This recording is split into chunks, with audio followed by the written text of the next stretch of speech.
You see, what Bitcoin accomplished was, first of all, to dematerialize the property.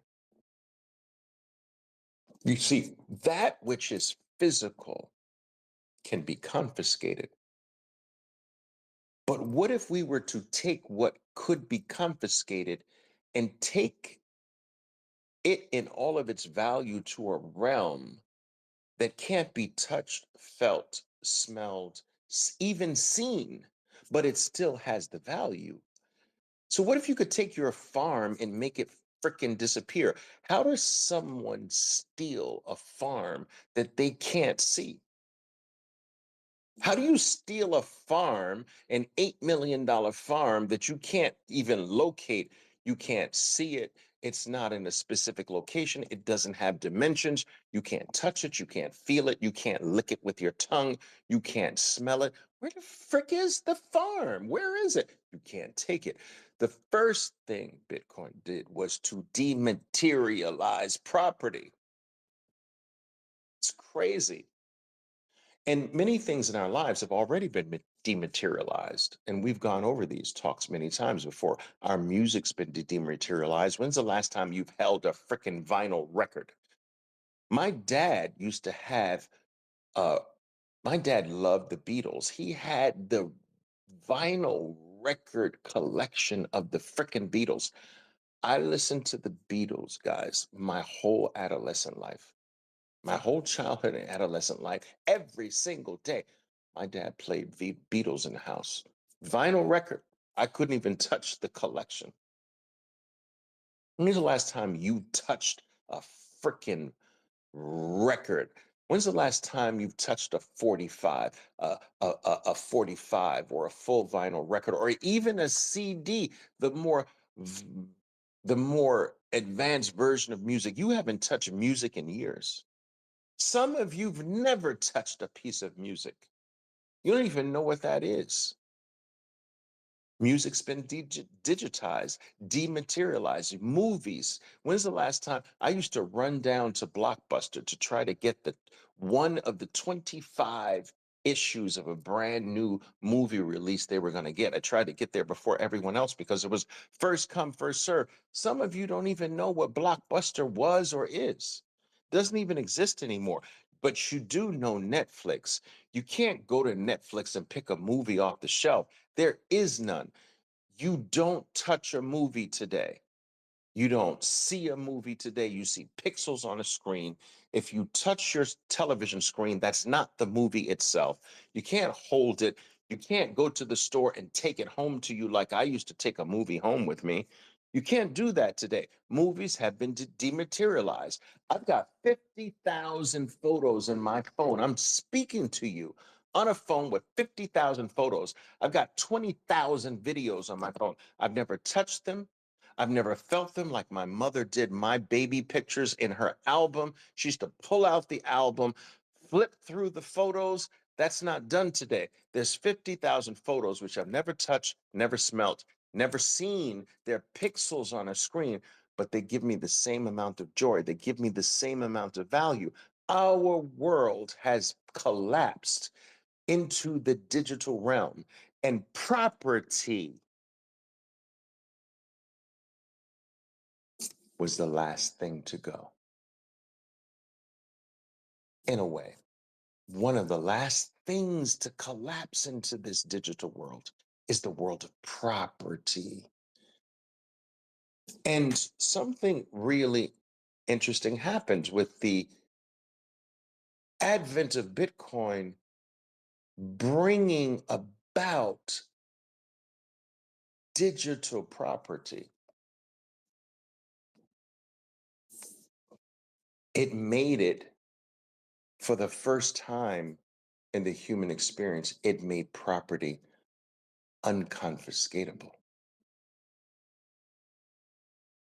Bitcoin accomplished what has never existed in the human experience, an era, a point in time where property stops being stealable, stops being takeable by force, Every war is about taking property by force. Every war in the world. That's why Bitcoin's called the peaceful revolution.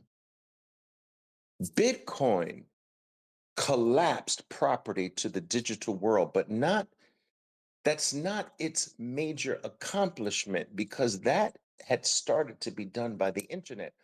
Its major accomplishment is that it made it unstealable, unconfiscatable. So let me give you an example of what I mean by this. You see, before Bitcoin existed, there was something called intellectual property. The internet introduced the idea of property that could not be touched, felt, seen, really um, experienced by the five senses. That had already been in existence before Bitcoin. So there was something called intellectual property, but you could steal intellectual property. This is why a whole barrage of laws came into existence to try to protect intellectual property. That was the name given to digitized property. So Bitcoin didn't create or bring about digitized property, intellectual property. The miracle that it pulled off was that it made it unstealable, unconfiscatable, untouchable by a human being.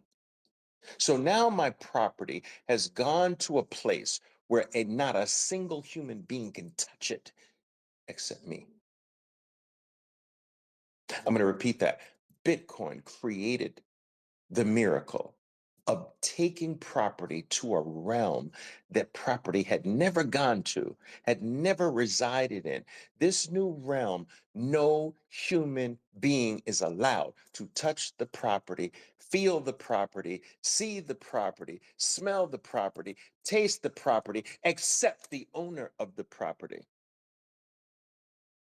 That it is not stealable, it is not takeable, it is not confiscatable, except the owner of the property has the only right. We as a human species have done nothing for thousands of years but fought for property rights. That's all the human experience is. It's how do I get better and better property rights? And Bitcoin solved the mystery, created the miracle that humans have been searching for thousands upon thousands upon thousands, millions of years, in fact. How do I protect my clan? How do I stop another clan from taking what I have? How do I have this beautiful cave and it protects my clan? But how do I stop that cave from being taken by a more powerful clan that needs protection from the elements? I have all these tools that we spent a lot of time making. How do I protect these tools? Feed my family by killing animals to eat. How do I protect these tools which no one else can make from how do I protect them from being stolen by people? How do I protect my tractors, my farm, my property, my land, my music, my this, my that? Bitcoin solved the confiscatable issue. It solved the inability to copy intellectual property. It solved the copy problem of intellectual property. So intellectual property was first made intellectual by the internet, but you could copy it. Therefore, we needed a set of laws to protect people from copying intellectual property like music. Once you collapse a physical song on a vinyl record into the digital world makes it easily copyable. So music went to the digital realm and became intellectual property, but you could copy it more easily in the digital world. Bitcoin comes along and solves the copy problem. You can't copy Bitcoin, which is the ultimate representation of digital value, digital property. You can't copy it. The first time in history, the first time in the human experience, you can't copy it. And also the first time you can't steal. If you can't copy it, you can't steal it. Well, that's not true. You can't copy it, but you also can't steal it. Bitcoin is unstealable. You can't confiscate it, you can't steal it. If you do it right, it's you can't.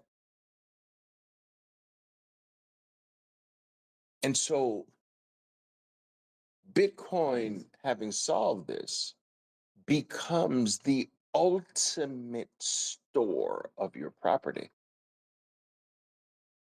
Why would you want your music to stay as a vinyl record when now you can make your music invisible, untouchable, unseeable, unfelt, just hearable, but now it can't be stolen. You can make it digital, you can collapse it into the digital world, you can dematerialize it, which takes it out of the hands of people, and you can make it uncopyable and unstealable, unconfiscatable, but at the same time retain all of its value. This is total control now of your property. This is what we've been searching for all of this time.